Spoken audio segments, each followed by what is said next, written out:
नमस्कार, मेरा नाम है अनुराग मिश्रा और आप देख रहे हैं जनता जंक्शन। भारतीय जनता पार्टी समय समय पर लोगों को नए नए शब्दों या यूं कहें जुमलों से मिलवाती रहती है। मसलन देखें तो अच्छे दिन, आंदोलन जीवी, मास्टर स्ट्रोक समेत कई ऐसे शब्द हैं जो वक्त वक्त पर किसी फिक्रे की तरह उछाल दिए जाते हैं और जनता लपक लेती है। आज बात करेंगे एक ऐसे ही मास्टर स्ट्रोक के बारे में।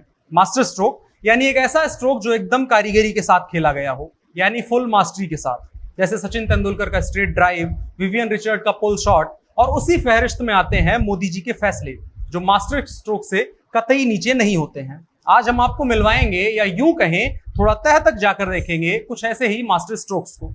फिलहाल के जो मास्टर स्ट्रोक हैं उन पर एक सरसरी निगाह डाल लेते हैं।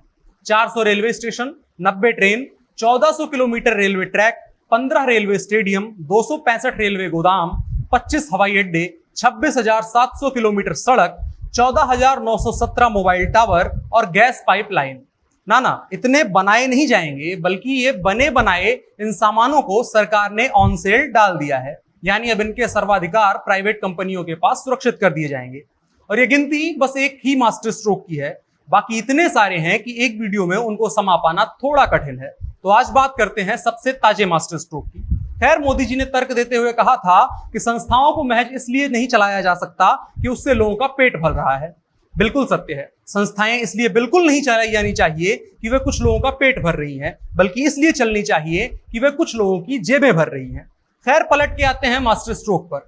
तो इसके निजीकरण का तर्क यह है कि टैक्स पेयर का पैसा बर्बाद हो रहा है इन कंपनियों के रखरखाव में, तो टैक्स पेयर के पैसे बचाने के लिए यह मास्टर स्ट्रोक खेला गया है।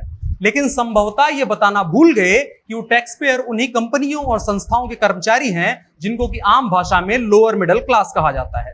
ऐसे परिवार का मुखिया किसी संस्थान में एक छोटी सी नौकरी कर रहा होता है, छोटी सी तनख्वाह और तमाम खर्चों से जूझते हुए वो सरकार को सबसे ज्यादा टैक्स देता है।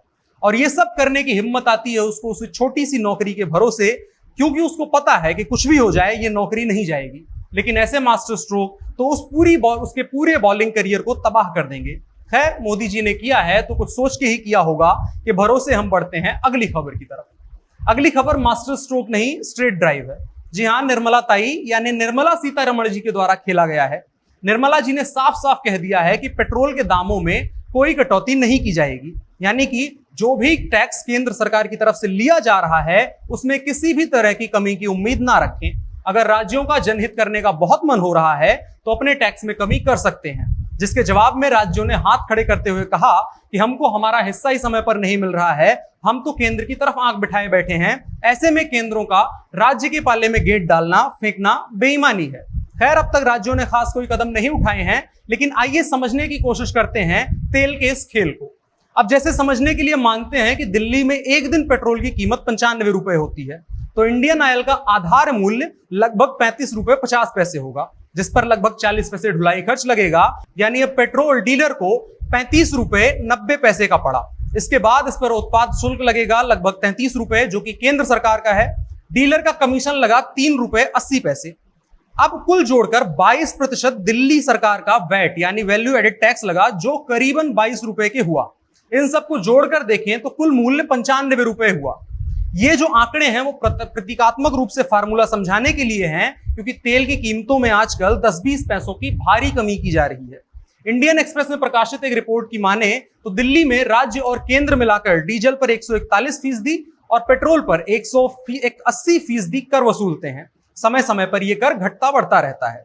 सरकारी आंकड़ों के मुताबिक पेट्रोल डीजल से सरकार की कमाई लगभग 3 गुना से भी ज्यादा बढ़ी है। वित्त मंत्री अनुराग ठाकुर ने एक सवाल के जवाब में कहा कि विगत 6 साल में केंद्रीय उत्पाद शुल्क के माध्यम से कुल कर संग्रह में 307% से अधिक की बढ़ोतरी हुई है, जिसको कि अगर आंकड़ों में देखें तो साल 2014 में उत्पाद शुल्क लगभग 9.5 रुपया था, जबकि साल 2021 में यही शुल्क 32 रुपए के करीब पहुंच चुका है। यह आंकड़ा सरकार की तरफ से लोकसभा में पेश किया गया है।